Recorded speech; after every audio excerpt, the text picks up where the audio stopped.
সুপ্রিয় দর্শক, স্বাগত জানাচ্ছি এটেন নিউজের নিয়মিত আয়োজন হ্যাপেনিং পয়েন্টে। আমরা হ্যাপেনিং পয়েন্টে দিনের উল্লেখযোগ্য একটি খবর নিয়ে বা উল্লেখযোগ্য একটি ঘটনা নিয়ে আলোচনা করে থাকি এবং সেখানে আমাদের সঙ্গে স্টুডিওতে একজন সম্মানিত অতিথি উপস্থিত থাকেন। আজও একজন থাকবেন, আমি যদি তার নাম একবার একটু বলে দিই।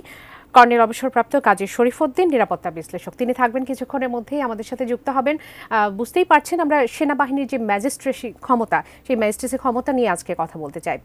আপনারা জানেন যে গত বুধবার থেকেই কিন্তু এই ক্ষমতা নিয়ে আমরা মাঠে সেনাবাহিনীর যারা সদস্য আছেন তাদেরকে কার্যক্রম করতে দেখছি।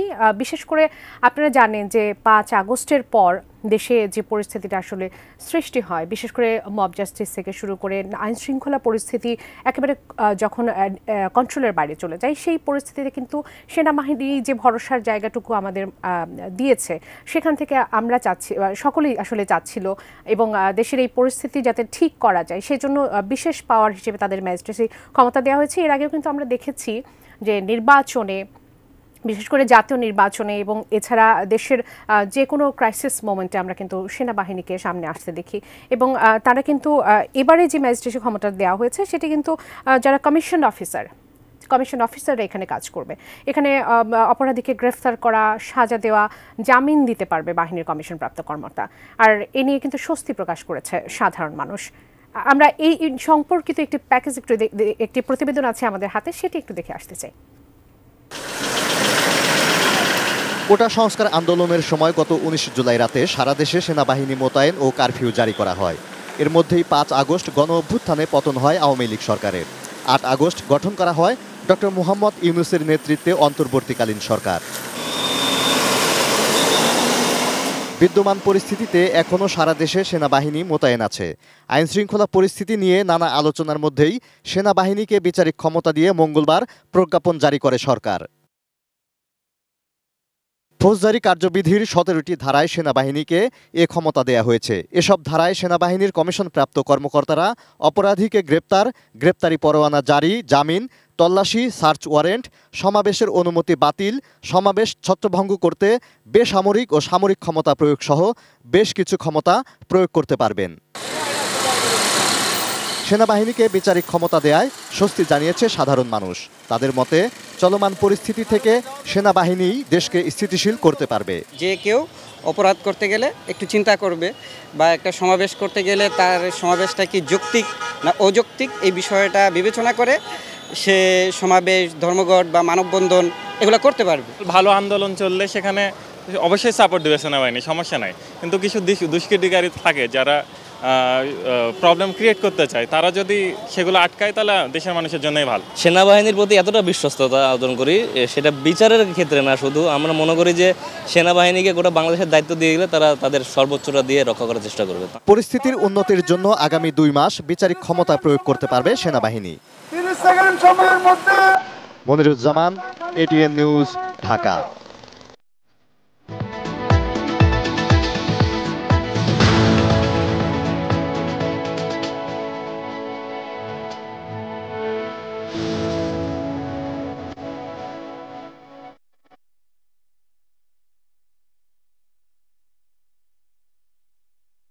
বিরতির পর আরেকবার স্বাগত জানাচ্ছি। আপনারা দেখছেন হ্যাপেনিং পয়েন্ট। আমরা সেনাবাহিনীর ম্যাজিস্ট্রেসি পাওয়ার নিয়ে কথা বলছিলাম, একটি প্রতিবেদন দেখছিলাম। আমি আমাদের অতিথির কথা জানাচ্ছিলাম, তিনি আছেন এই মুহূর্তে আমাদের সঙ্গে স্টুডিওতে। পরিচয় করিয়ে দিই, আমাদের সঙ্গে স্টুডিওতে আছেন কর্নেল অবসরপ্রাপ্ত কাজী শরীফউদ্দীন, নিরাপত্তা বিশ্লেষক। স্বাগত জানাচ্ছি আপনাকে। ধন্যবাদ। আমরা সেনাবাহিনীর যে ম্যাজিস্ট্রেসি পাওয়ার, যে বিচারিক ক্ষমতার পাশাপাশি যে বিশেষ ক্ষমতা দেওয়া হলো, মঙ্গলবারের প্রজ্ঞাপন জারি হয়েছে এবং গত বুধবার থেকে কার্যক্রম শুরু হয়ে গেছে। কমিশন প্রাপ্ত যেসব অফিসার আছে তারাই তো মূলত মাঠে আসলে কার্যক্রম চালাচ্ছে। একটু জানতে চাই, এই যে বিশেষ পাওয়ার দেওয়া হলো, এই পাওয়ারটা নিয়ে আসলে কি কি করতে পারবে? ধন্যবাদ কর্তৃপক্ষকে, ধন্যবাদ আমার দর্শক শ্রোতা। Very important question. গত 17 সেপ্টেম্বর রাতে অন্তর্বর্তীকালীন সরকারের দিক নির্দেশনায় আমাদের মহামান্য প্রেসিডেন্টের আদেশে যে প্রজ্ঞাপন জারি হয়েছে, সেখানে বাংলাদেশ ফৌজদারি কার্যবিধির যেটা হচ্ছে 1898 অনুচ্ছেদের টোটাল 16টা ধারাতে আমাদের এই ম্যাজিস্ট্রেসি বা প্রজ্ঞাপন দেওয়া হয়েছে। এটা বর্তমান সময় উপযোগী এবং গ্রামে মাঠে যে আমাদের সেনাবাহিনী কাজ করছে তাদের জন্য এটা একটু যথোপযোগী এবং এই মুহূর্তে সবচেয়ে বেশি দরকার। কেন দরকার? কারণ যেহেতু আমাদের সেনাবাহিনী মাঠে কাজ করছেন, তা কাজ করার জন্য কিছু অথরিটি লাগে, এই অথরিটিটা হচ্ছে এখানে এসছে।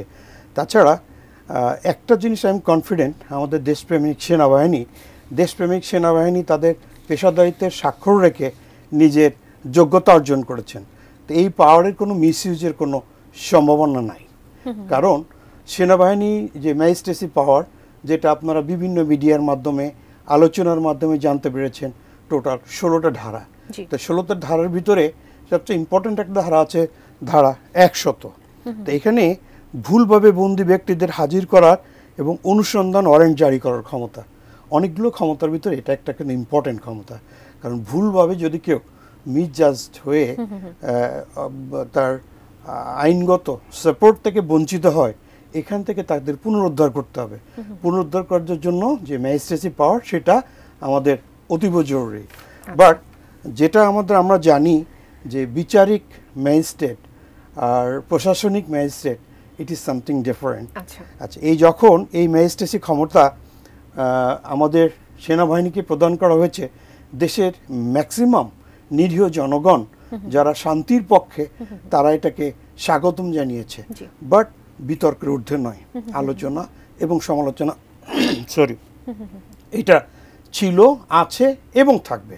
কারণ আমরা জানি বাংলাদেশ কনস্টিটিউশনের আর্টিকেল 22, এখানে স্পষ্ট একটু লেখা আছে যে রাষ্ট্রের নির্বাহী অঙ্গসমূহ হতে বিচার বিভাগকে পৃথকীকরণ রাষ্ট্র নিশ্চিত করবেন। তার যেহেতু বিচার বিভাগকে পৃথকীকরণ, তো সে কারণে ম্যাজিস্ট্রেটের ভিতর যে প্রশাসনিক ক্ষমতা, সেটা হচ্ছে ইট ইজ ফর অল। আর ম্যাজিস্ট্রেটের ভিতরে যারা বিচারিক ক্ষমতা, এটা কিন্তু শুধুমাত্র যারা বিচারপতি আছেন তাদের দিকে থাকার কথা। একটু জানি 2 মাস আগের প্রেক্ষাপট অনুযায়ী যদি একটু জানতে চাই, জুলাইয়ের যে আন্দোলন এবং 5 আগস্টের যে ঘটনা, সেখানে এই যে ম্যাজিস্ট্রেসি পাওয়ারটি দেওয়া হলো, সেনাবাহিনীতে শুরু থেকেই ছিলেন, নিরাপত্তার জন্য তারা কাজ করেছেন, জনগণের জন্য কাজ করেছেন, এটি দিতে কি দেরি হয়ে গেল? আপনার কাছে কি মনে হয়? দেখুন, সেনাবাহিনী দেশের একটা গুরুত্বপূর্ণ অংশ। মেইনলি সেনাবাহিনীর দায়িত্ব হচ্ছে বহিঃশত্রুর আক্রমণ থেকে দেশের সভরেন্টি বা স্বাধীনতাকে রক্ষা করা। তারপর হচ্ছে in aid of civil power, then national buildings activities. তা এটা প্রথম যে তাদের যে দায়িত্বটা দেওয়া হয়েছিল, কখনো ইন এইড অফ সিভিল পাওয়ার, কখনো ন্যাশনাল বিল্ডিং অ্যাক্টিভিটিস। কারণ ইন এইড অফ সিভিল পাওয়ার একটা ল এনফোর্সিং এজেন্সিকে সহযোগিতা প্রদান করার জন্য, তো তখন এইভাবে তাদেরকে দায়িত্ব দেওয়া হয়নি। এখন যে পাওয়ার দেওয়া হয়েছে, এতে অতি আনন্দিত হওয়ারও কিছু নেই, আবার মিসট্রাস্ট যে মিলিটারিকে এতখানি ক্ষমতা দেওয়া হয়েছে, সেটাও যেটি বিএনপি মহাসচিব মির্জা ফখরুল ইসলাম আলমগীর বলছিলেন যে সব ক্ষেত্রে সেনাবাহিনীকে ম্যাজিস্ট্রেসি পাওয়ারটা না দেওয়াই ভালো। এটি কি রাজনীতিবিদদের মধ্যে কোনো ভুল বোঝাবুঝি তৈরি করছে বা রাজনৈতিক দলগুলোর মধ্যে? প্রত্যেকটা সম্মানিত ব্যক্তিবর্গ, তাদের নিজস্ব আইডিওলজি আছে, চিন্তা ভাবনা আছে, ওনাদের বিচার বিশ্লেষণ থেকে সঠিক কথা বলেছেন।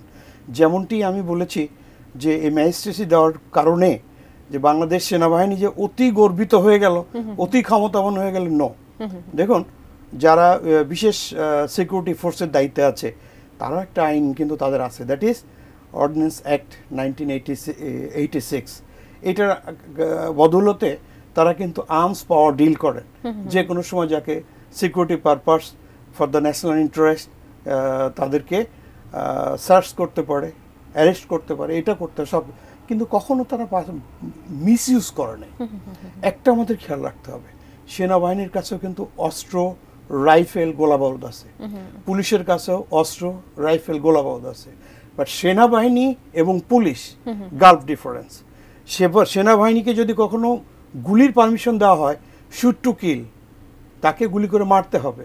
আর যদি পুলিশকে পুলিশ দেওয়া হয়, তারা হচ্ছে মব কন্ট্রোল, সিচুয়েশন কন্ট্রোল করার জন্য, তাকে কিন্তু বৈধভাবে গুলি করে মেরে ফেলার জন্য দেওয়া হয়নি। তা সেজন্য স্থানকাল পাত্র হিসাবে এটা অ্যাবসলিউটলি ডিফারেন্ট। আচ্ছা, এই এই সেনাবাহিনীকে যে ক্ষমতাটা দেয়া হলো, এখানে আপনি অবশ্য ইতিমধ্যে বলেছেন যে ঝুঁকির বিষয়গুলো আসলে আছে। মাত্র 2 মাসের জন্য এই ক্ষমতাটা দেওয়া হচ্ছে। বিশেষ করে জননিরাপত্তা এখানে হচ্ছে প্রধান কনসার্ন, অর্থাৎ জনগণের যে নিরাপত্তা, আমরা চলাফেরাই থেকে শুরু করে অর্থনৈতিক একটা ঝুঁকির মধ্যেও আমরা যাচ্ছি না। মব জাস্টিস দেখছি নানান জায়গায়, বিশেষ করে আমরা সাভারের ঘটনা জানি, গাজীপুরের ঘটনা জানি, গার্মেন্টস শিল্পে যা চলছে, অর্থাৎ শৃঙ্খলা ফেরানোই হচ্ছে মূল লক্ষ্য। সেখানে সেনাবাহিনীর ক্ষমতায় কোনো ঝুঁকি থাকছে না সেভাবে। শুধুমাত্র 2 মাসের জন্যই তারা এই কার্যক্রমটা আসলে পরিচালনা করবে। মেইনলি আমাদের দেশ প্রশাসনের চালিকা শক্তি হচ্ছে অর্থনীতি। অর্থনীতিটা বাংলাদেশের প্রেক্ষাপটে আমাদের রেমিটেন্স যোদ্ধারা আমাদের অর্থনৈতিক চালটা সচল রাখেন। আর গার্মেন্টস, যতগুলো রপ্তানি শিল্প আছে তার অন্যতম হচ্ছে garments. By this time we know near about 360 garments was stopped due to unrest movement. তো এমনি করে যদি আমাদের সব কিছু বন্ধ হয়ে যায়, তাহলে তো আমাদের আর্নিং সোর্স, দেশের যে ইকোনমি উইক হয়ে যাবে। আলটিমেটলি দেশটা কিন্তু ইকোনমির উপর ডিপেন্ড করে। তো এই সুশৃঙ্খল বজায় রাখার জন্য যে শিল্পাঞ্চলগুলোতে নাশকতা, অরাজকতা এবং দেশের স্থিতিশীলতা বিনষ্ট করার জন্য যদি কেউ এই ধরনের অন্যায় অপকর্ম করে, এখন কমফোর্টেবলি আমাদের সেনাবাহিনী সেটা ডিল করতে পারবে। আগে কোথাও এই ধরনের ল এনফোর্সমেন্ট এজেন্সির কোনো কাজ করতে গেলে আমাদের সাধারণত একজন ম্যাজিস্ট্রেট এখানে উপস্থিত থাকা লাগতো এবং ওনার কাছ থেকে লিখিত পারমিশন নেওয়া, সেটির দরকার হচ্ছে না। সেটির দরকার হচ্ছে না। আমরা বিগত নির্বাচনগুলোর কথা যদি একটু চিন্তা করে দেখি, কেননা নির্বাচনের কথা বলছি এই জন্য যে আমাদের জন্য নির্বাচন, গণতান্ত্রিক বাংলাদেশের জন্য নির্বাচন অত্যন্ত গুরুত্বপূর্ণ একটি জায়গা এবং বিতর্কিত হয়েছে নানাভাবে সেই নির্বাচনগুলো। সেখানে প্রতিবারই দেখা যায় বিরোধী পক্ষে যারা থাকেন তারা সবসময় সেনাবাহিনীর এই ম্যাজিস্ট্রেসি পাওয়ারের বিষয়ে কথা বলে থাকেন। আপনার কাছে একজন নিরাপত্তা বিশ্লেষক হিসেবে জানতে চাইবো যে নির্বাচনে সেনাবাহিনীর ম্যাজিস্ট্রেসি যে পাওয়ারটা সেটা কতটা গুরুত্বপূর্ণ, বা আপনি এটাকে মনে করেন কিনা? কে দেশপ্রেমিক সেনাবাহিনী বলা হয়, এটা শুধু মুখের কথা না, তাদের পেশাদারিত্বের কারণে সেটা অর্জন করেছে। যেমনটি আপনি বললেন যে সাধারণত কখনো ইলেকশনের সময় অপোনেন্ট যারা থাকেন তাদের এক্সপেকটেশন থাকে যে army will get on the ground with their magistracy power. So it speaks এখনো সেনাবাহিনীর প্রতি মানুষের আস্থা আছে। আর রিসেন্টলি সেনাবাহিনী যে দায়িত্ব পালন করছে, দ্যাট ইজ টোটালি হিস্টোরিক্যাল, ঐতিহাসিক দায়িত্ব পালন করছে দেশের জন্য এবং দেশের মানুষের জন্য, দেশের উন্নতির জন্য, কল্যাণের জন্য। তাদের পেশাদারিত্বের যদি কেউ বলে যে সেনাবাহিনী তার অস্তিত্বে ফিরে আসছে, কনফিডেন্টের জায়গাটা চলে আসছে, তো এমনি করে প্রত্যেক মানুষ যখন কথা বলবেন, প্রত্যেক জনগণ যখন কথা বলবেন, প্রত্যেক লিডার যখন কথা বলবেন, তখন তার নির্দিষ্ট ইন্টারেস্টকে গণ্ডিকে সামনে রেখে কথা বলেন। কিন্তু কমন ইন্টারেস্ট যারা, যেমনটা আমি বলেছিলাম, এই magistracy power it is not 100% বৈধ, যেটা আমি আপনাকে কনস্টিটিউশন আর্টিকেল 22 দিয়ে আপনাকে রেফার করলাম। আবার এটাও কিন্তু ওভারকাম করেছে mobile code rules, mobile code আইন 2009, এটা হচ্ছে ম্যাজিস্ট্রেসি পাওয়ার একটা অংশ। তা এইটা আবার কিছু কিছু দিয়েছে, যেমন আপনার আর্টিকেলের 128-এ যে বেআইনি সমাবেশ ছত্রভঙ্গ করার জন্য বেসামরিক শক্তির প্রয়োজন হয়, তখন কিন্তু ম্যাজিস্ট্রেসি একটা পাওয়ারের দরকার হয়। আবার এই বেআইনি সমাবেশ ছত্রভঙ্গ করার জন্য যখন সামরিক শক্তির প্রয়োজন হয়, দ্যাট ইজ আর্টিকেল 130। তো ইচ অ্যান্ড এভরি আর্টিকেল, এই যে সিআরপিসির যেটা টোটাল 1898-এর টোটাল 17টা ধারা বলা হয়েছে, বাট 84 এবং 85 একই, 16টা ধারাতে স্পষ্ট, মানে কমফোর্টেবলি কাজ করার জন্য। আচ্ছা, এখানে এখানে একটু জিজ্ঞেস করে নেই, সেটি হচ্ছে যে সেনাবাহিনীকে যখন এই ক্ষমতাটা আসলে দেওয়া হলো, তখন মাঠে আর যারা ল এনফোর্সমেন্ট ফোর্স যারা থাকবে তাদের সঙ্গে সাংঘর্ষিক কোনো ব্যাপার হবার সম্ভাবনা কি রয়েছে?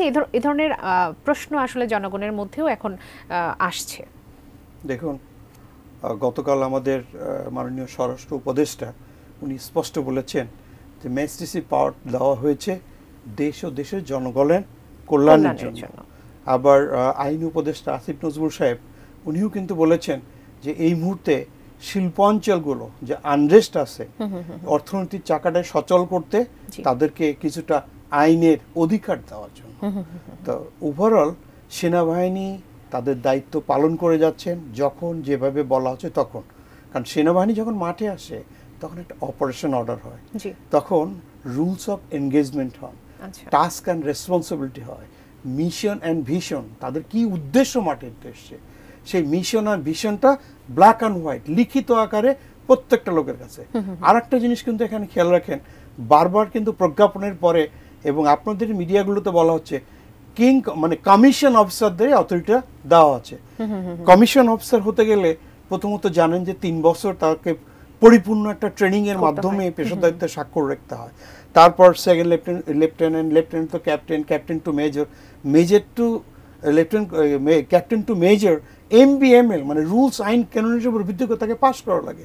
So they know the rules and regulation. এটা সেটার উপর ভিত্তি করে যেটা আমাদের দেশের জন্য, যেটা কাজের জন্য, দায়িত্বের জন্য উপযোগী হবে সেটা সহযোগিতা করে আসছে। আমরা যখন দেশের বাইরে এই সেনাবাহিনী আমাদের